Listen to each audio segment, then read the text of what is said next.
It's a pleasure to be here. Well, at first, we had the crypto world and then the legacy world. And then legacy adopted crypto. As a result, today we have over 9 agencies overseeing and regulating the space. We have the Financial Crimes Enforcement Network, FinCEN, the Office of Foreign Asset Control, OFAC, Office of the Comptroller of the Currency, OCC, the Securities and Exchange Commission, the SEC, Commodity Futures Trading Commission, CFTC, Internal Revenue Service, the IRS, Consumer Financial Protection Bureau, CFPB, Federal Trade Commission, CFTC, and then we have all the state regulators with their own agendas. So my first question to you, alphabet soup, is how do you navigate such a regulated environment, and what lessons do you bring from the other industries where you have invested, such as healthcare and transportation? Sure. So it might be helpful to take a step back before we get into crypto specifically, but Tusk Ventures, where we work, we're a venture capital firm. So we invest in tech companies operating in highly regulated environments. This is usually where I give an example of what a highly regulated environment is, but given we're talking about fintech and crypto, I think everyone knows what that is. In addition to deploying capital and investing traditional capital in companies, we also work with our investments to make sure that they're navigating the environments correctly so they can grow and operate in a way that's beneficial to their business. So as you mentioned, we have healthcare investments, transportation, crypto, fintech, you name it. Okay. Yeah, so Michaela invests. She's on the business side. I am on the legal and compliance. So my second question is, if you look at the government vis-a-vis the private sector, how do you see their priorities if you compare them? Yeah, I think when you look at how to navigate the regulatory environment, what we're trying to do is help them understand where they're operating and also who they're working with. So who's on the other side of the table that they have to negotiate with, create regulations, or understand and interpret them. So the environment specifically when it comes to I don't want to say corruption, crypto,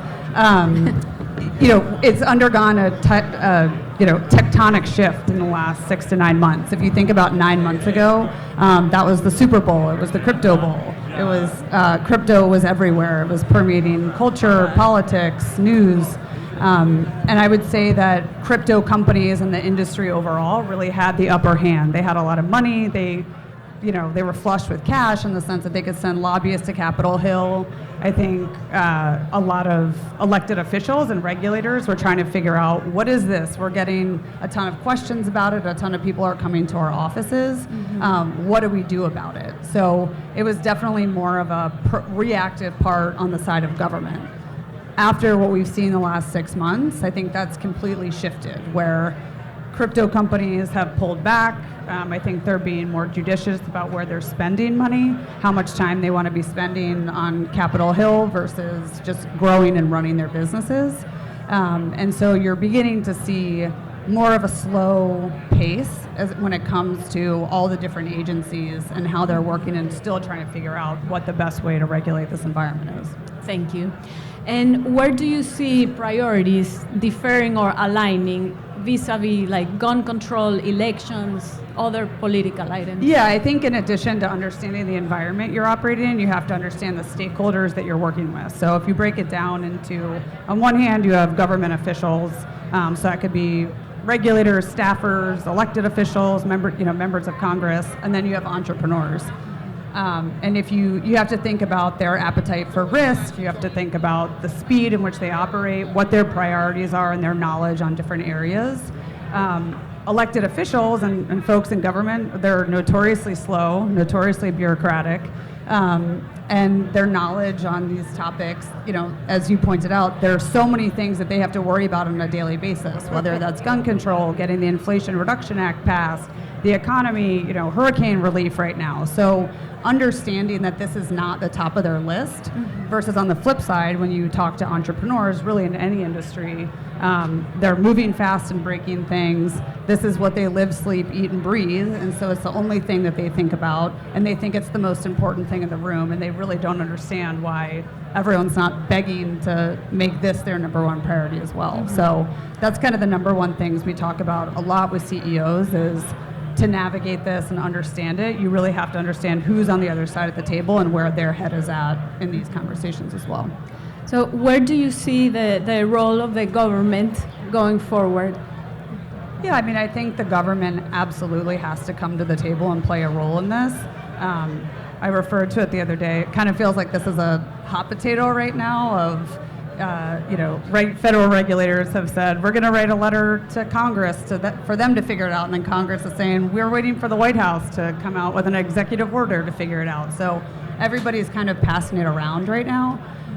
But I think the good news is, as the environment has shifted and this isn't front page news and the pressure is not on the government right now to figure this out, I think they had an opportunity to kind of brush it under and move on to different things and kind of be like, I don't want to deal with this. This is very complicated. I don't want to deal with it. And that's not what's happening.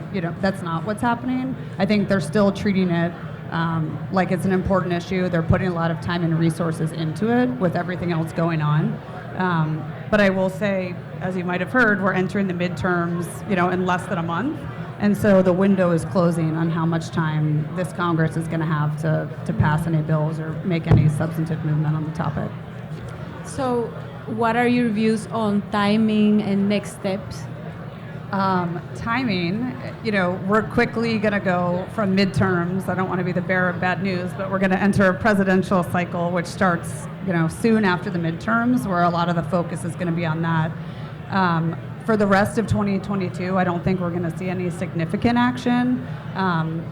We'll have to see how Congress changes. If Republicans take control, then all the committees change, and you'll have to see if people are elected that want to champion this. Champions currently Pat Toomey from Pennsylvania. He's not running again, so he's not going to be at the table anymore. So I think the crypto industry is going to have to sit around and say, who are our new champions going to be?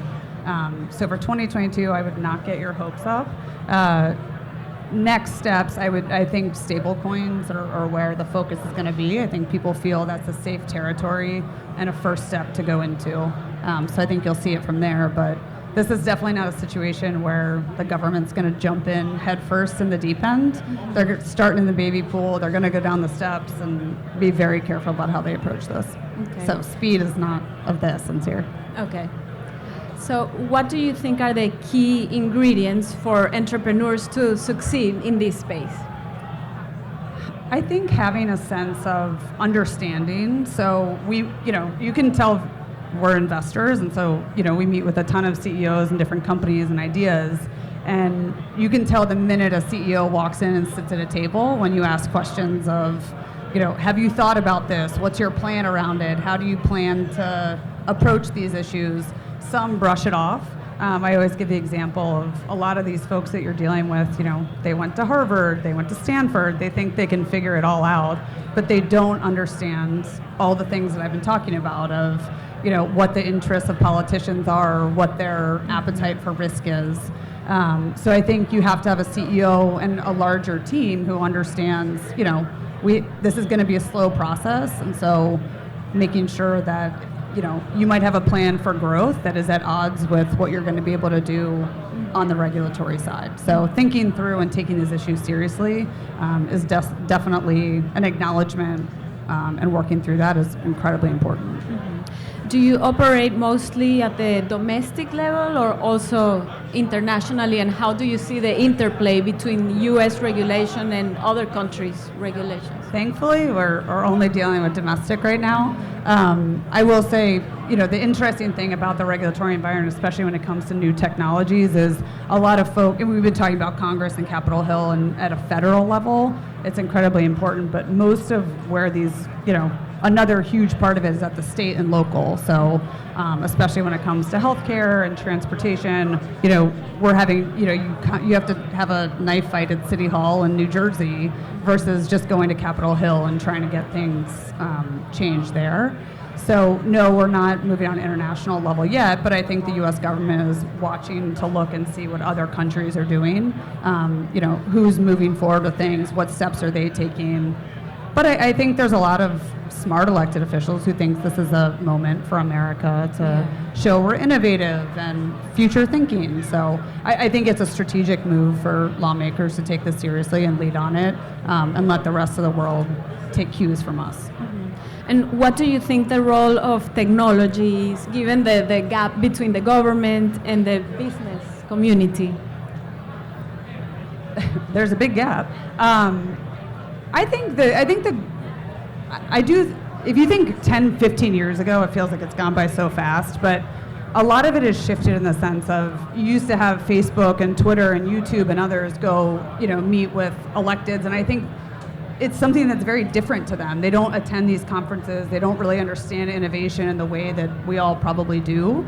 They're talking about very boring things all day.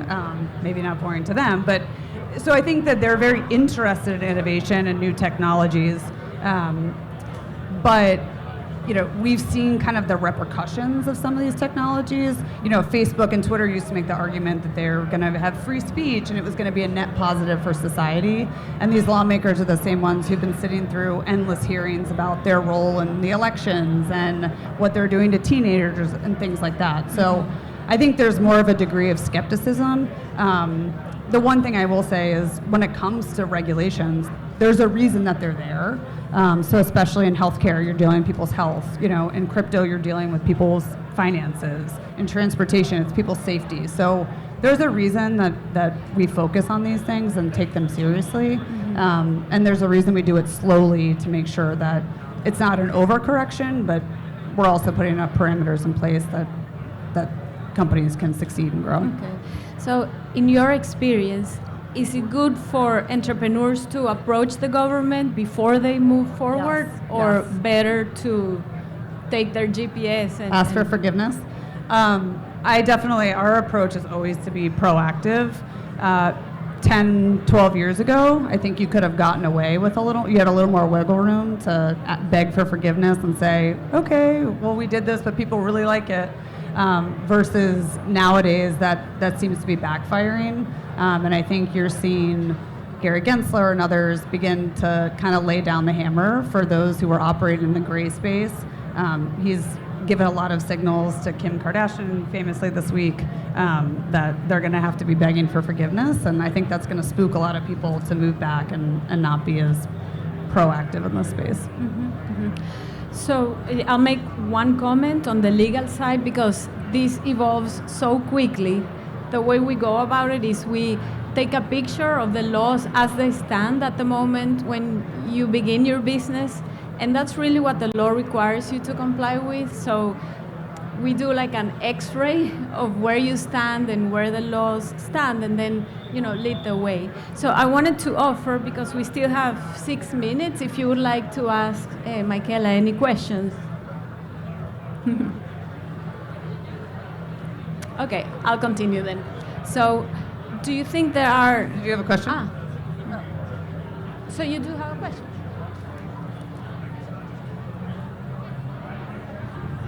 Thank you. Question for Michaela. With respect to the crypto industry specifically, I think those who are in the industry definitely have a preference as to who regulates them. As an investor, does your investment strategy change whether or not it's the SEC or CFTC that actually ultimately comes in and takes ownership of the space? Yeah, I think there's so many folks, it's not just... I think when I'm referring to the industry, it's also, I'm putting entrepreneurs, I'm also throwing VCs in that category, because I think, they have interests in this being figured out as well. There's also so many different layers. Like once you peel back, NFTs could be regulated differently than, other parts of it. So what I think anyone just wants to see is clarity on how do you break apart the different things, because yes, instead of using all your energy and resources, like right now it's a spray and pray approach of we got to go meet with 50 people because we don't know who exactly what eggs we should be putting our basket in. So I think yes, our approach will definitely change when we get more clarity and guidelines, because it will help you be more strategic about, if you're an exchange, don't go waste time with, this regulatory body, like we'll leave that up to others. So I do think that that's played a role in some of the, kind of confusion and storm of things, because nobody really knows who to go where. I was talking to head of one of the exchanges a few months ago, and I was saying, you got to kind of create like the 5 families of crypto and have them take the lead and be united and have a strategy that you all agree upon, because there are so many meetings. On the flip side, it's really hard for these elected officials because they hear one thing from one group, they have another group come in, and then they're, we want this, well, they want that. So I think the more united they can be going forward, the better it is for everyone. So what advice would you give to pre-revenue startups and then companies that already have revenues? What do you suggest they do to grow on solid ground? Yeah, I think it definitely depends what industry you're in. There are some, more consumer-facing companies that, they don't have to spend a lot of time and resources on, regulatory lobbying and consultants and things like that. But yeah, if you are operating in transportation, healthcare, crypto, no matter what stage you're in, you have to be thinking about these from the start. I would join, the different groups who are on Capitol Hill who can give you information if you don't have a lot of resources of your own. I think especially in today's age, there are a lot of different thought leaders, and there's different accounts you can follow and newsletters and things like that. But I would encourage you to spend a lot of time, more time than you think you need, paying attention and having a good pulse on where this is going. Interesting. That's counterintuitive. So in your experience, do government agencies communicate among themselves, or No. is it... No, I will say, I think on this, they're trying to. But again, like, to be fair to them, like, there are so many things going on that, they're doing, I would say they're doing their best, but I think there can be much better communication between all the different entities. Right now, it just seems like a project that nobody wants to work on, so they're kind of tossing it around. But I would say, because of that, if I were a company, my advice would be, I know that they don't communicate, so what can I do on my end that's proactive, that helps get the word around to all these different agencies as to what the trends are, what people want. The onus is on them, I think, to be more proactive about thinking creatively, to send briefings or to send folks to the Hill, so they do have a better understanding of what the different conversations are. Okay. Do you see more potential for one industry over another, or it's, the regulatory environment applies equally to all? I think I think crypto is an exception to the rule. I think the financial industry is one of the most, highly regulated industries in the world, and again, for a good reason. So, I think we've been doing this for almost 8 years now. We used to talk about highly regulated industries, and we focus on the importance of regulations, and people would kind of give us a blank stare of like, what are you talking about? And then you could kind of say Uber, and they're like, okay. But this, you read term sheet, you read the newspapers every week. It's regulation, regulation, regulation. So I like to say, from my perspective, this industry has made regulation in vogue, but that's for a reason. So Okay. yeah, I think this industry is a standout, and folks have to get up to speed on it. And you're proof that you feel comfortable enough with the forest of laws and that you still move forward. So do you have a positive? Yeah, no, I think the positive here is what I said earlier. Is like, I think the government and others, with competing priorities and what has happened to the industry over the last 6 months, they were given an out to kind of brush this under the rug and say, like, look, we don't want to touch it. Like, all the things that we thought could go wrong have gone wrong, and they're not doing that. Yeah. You're still seeing action on this. 3-4 weeks before the midterms, you saw a letter go over this week to Congress saying, we want you to take more action on it, and it gave more clear direction to them. So I think the positive is that the government's taking it very serious. I think they are taking it. I don't think you could ask for more. Yeah. And I know a lot of people are frustrated and saying, why aren't they doing more? But given the context of what other industries have dealt with, and and how government operates at the pace that they do, Okay. I don't think you could ask for more, Okay. candidly. So it seems to me, in listening to her, that you can only manage what you know. So regulation doesn't mean you have to stop. It just means You have to learn about it in order to have a solid business plan. But thank you so much for stopping by. We really enjoyed spending time with you. Thank you.